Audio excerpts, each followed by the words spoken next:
সম্মানিত ভিউয়ার্স, আপনারা এই রাস্তা দিয়ে আগের ভিডিওটা দেখছেন যে হাজার হাজার মোটরসাইকেল গেছে। কি উদ্দেশ্য নিয়ে গেছে? তাদের উদ্দেশ্য একটাই, এই দেশ স্বাধীন হয়েছে, নতুন করে স্বাধীন হয়েছে।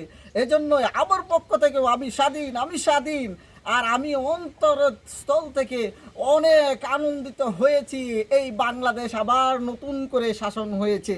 এই বাংলাদেশের প্রত্যেকটি মানুষ গড়ে গড়ে সকলেই আনন্দিত হয়েছে যে আমাদের সরকার পতন হয়েছে, আমাদের সরকার পালিয়ে গেছে দেশ ছেড়ে।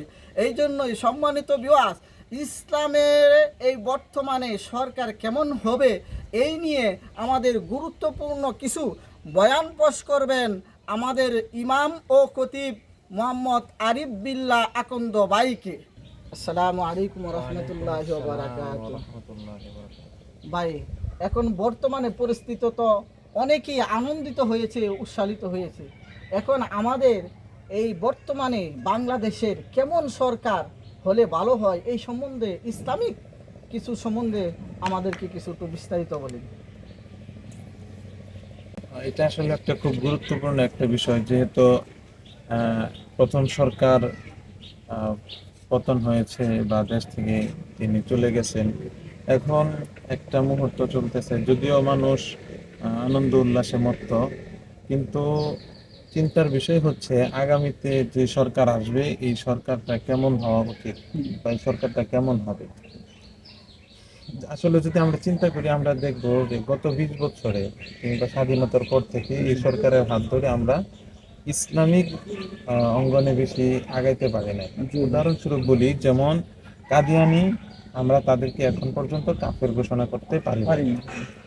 আপনি দেখেন পাকিস্তানে কাদিয়ানিদেরকে কাফের ঘোষণা করা হয়েছে, ওআইসি সংস্থা কাদিয়ানিদেরকে কাফের ঘোষণা করা হয়েছে। কিন্তু বাংলাদেশ মুসলমানদের মজবুত একটা ঘাঁটি হওয়া সত্ত্বেও এখনো আমরা কাদিয়ানিদেরকে কাফের ঘোষণা করতে পারতেছি না। তার কারণ হচ্ছে আমাদের সরকার যে হয় সে ধর্মীয় লাইনে ততটা তার জ্ঞান কোনো এলেম তার থাকে না।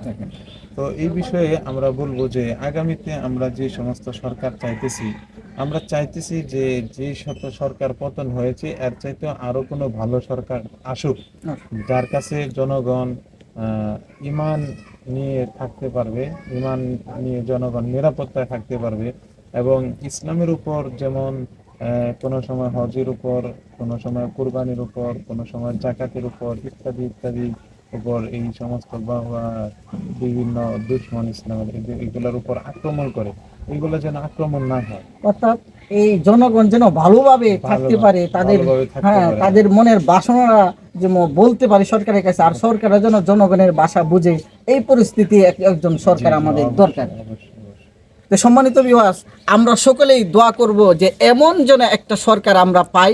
আল্লাহ তাআলার কাছে আমরা প্রার্থনা করব। আর বিশেষ করে যারা এই কোঠা আন্দোলন, অর্থাৎ ছাত্ররা যারা আন্দোলন করে আজকে এই পরিস্থিতি করছে তাদের জন্য আমরা দোয়া করি, ইনশাল্লাহ আল্লাহ পাক যেন তাদেরকে হায়াতে তৈবা দান করেন। আর যারা মৃত্যুবরণ করেছেন তারা যেন আল্লাহ পাকের কাছে আমরা দোয়া করব যেন তাদের সর্বোচ্চ জান্নাতের মধ্যে আল্লাহ তাআলা তাদেরকে এই দোয়ায় আমরা করব ইনশাআল্লাহ। সকলেই ভালো থাকেন, সুস্থ থাকেন। আসসালামু আলাইকুম ওয়া রাহমাতুল্লাহি ওয়া বারাকাতুহু।